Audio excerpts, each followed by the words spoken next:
Hey friends, if you wish to use Microsoft Word's word count tool, then please watch this video. I will guide you through the procedure. Now, the easiest thing is that you can simply click on this option at the left bottom corner, the second from here, and you'll find the word count here, okay? But you can also go to the review tab and then you can select this option for word count, okay? And then it shows the word count tool. Both of them are actually the same. So it shows the number of pages, it shows the number of words. If you select a specific number of words, it will also show those selected words here. Like it shows 6 out of 8 are selected, okay? And when you open this tool, it will only show 6 words because they are the selected ones.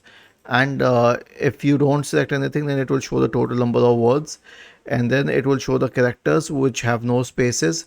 And if you are including space as a character, then it will show you the same.